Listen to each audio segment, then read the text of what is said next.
Hello, my name is Jamie, and today I'm doing a book review on Treasure Island by Robert Louis Stevenson. I've known about this story forever. I'm pretty sure a lot of us are very familiar with this story just because there's been a lot of movies out. My favorite is Treasure Planet, but I've never read the book. So my book club picked this book to read, which I was very excited for, and I just finished it this past week. And I really enjoyed it.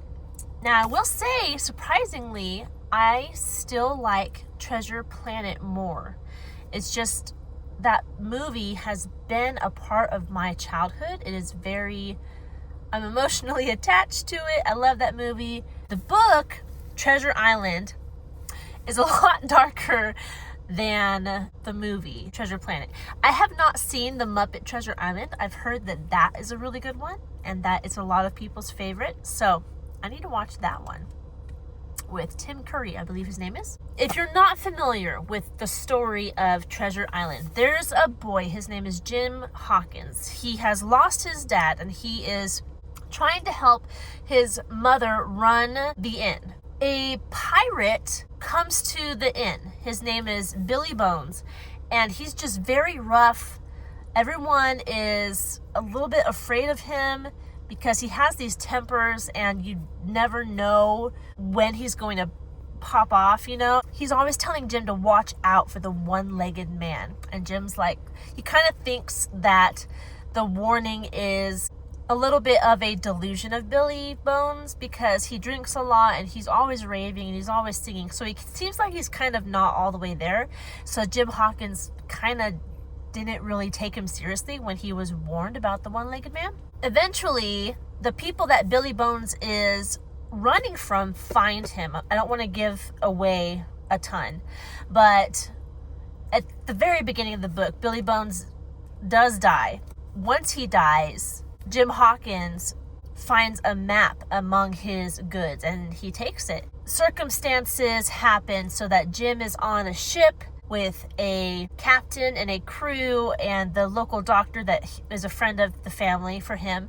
And they're going on this mission to find Treasure Island and the treasure. And of course, we all know that the main pirate character in this book is Long John Silver, which is a very different character than the Silver you see in Treasure Planet, perhaps also in Muppet Treasure Island. I'm not sure, because again, I haven't seen that one. But he has the same persona, like very friendly, very obliging to authority, and the way he talks to everybody is buddy-buddy. But John Silver in the book is a pirate through and through. I don't want to give... Again, there's so much that I don't want to give away, but he's a pirate through and through. I'll just say that. But this book is a pirate novel. It doesn't dumb things down, because if you've seen Treasure Planet, there are a few people who die, but it's not gruesome. There's not a lot of blood and not nearly as many as the people who die in this book. A lot of people die in this book on this voyage to find the treasure. It's a very real pirate book. It's what pirates do. They're after treasure. They're cutthroats. They don't have a moral compass, really. They do what they have to do to get what they want. And they're always afraid that people are going to turn on them, so they turn on them first. The point of the book is to find the treasure, and you'll have to read it to know if they do, because it does have a different ending than the Treasure Planet movie. So there's that. I will just throw that out there. But it was a lot of fun. Even though I liked the movie more, it was still a lot of fun to read this book. It's 241 pages long. It was published in, I forgot to look it up. I was going to look it up before I did this. Oh no, first edition, 1915. I found it, good. So the first edition of Treasure Planet was published in 1915. Just kidding, 1883. Final answer.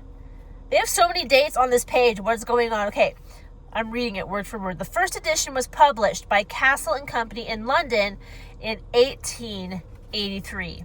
So that was quite a long time ago. It does have illustrations, which I love. That's why I buy Seawolf Press, because they have illustrations and they try to make their books look like the print looks similar to the same font that would have been used when the book was originally printed. So I appreciate that. Here's an illustration right off the bat. And it has that same one in the back of the book. See? And then throughout, you got illustrations like this.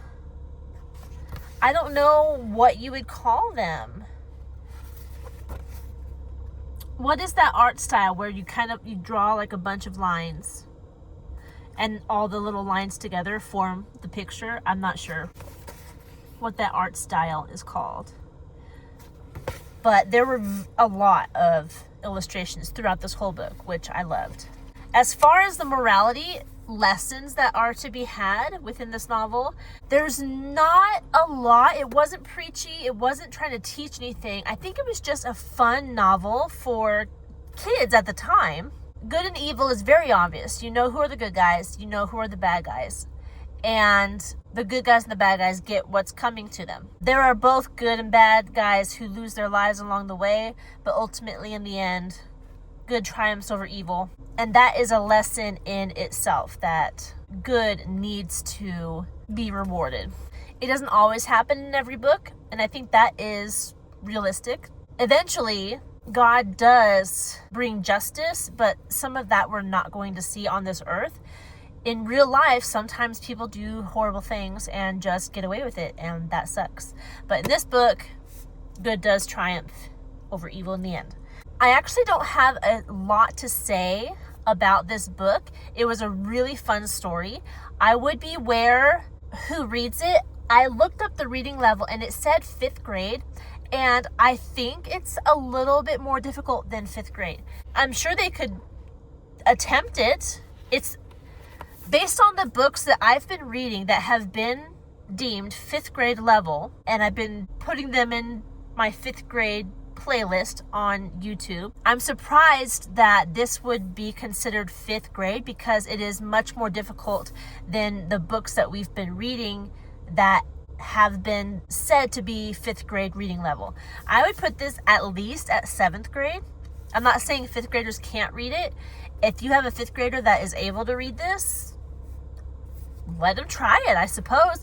But again, you would have to consider the morality of the book, just because there are deaths that happen, and some of them are described. It's not overly gruesome and gory, but it does describe how these people die. So there is some blood, there is some mention of knives and guns, and I'm trying to think all the ways people die.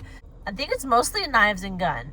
Actually, I think one guy might have died of a heart attack, but it doesn't shy away of talking about the blood of wounds. It's not gruesome. I didn't find it gruesome. It's kind of like how Sir Arthur Conan Doyle writes, that you just tells you what is happening on the page, and it's what's needed to get the story across.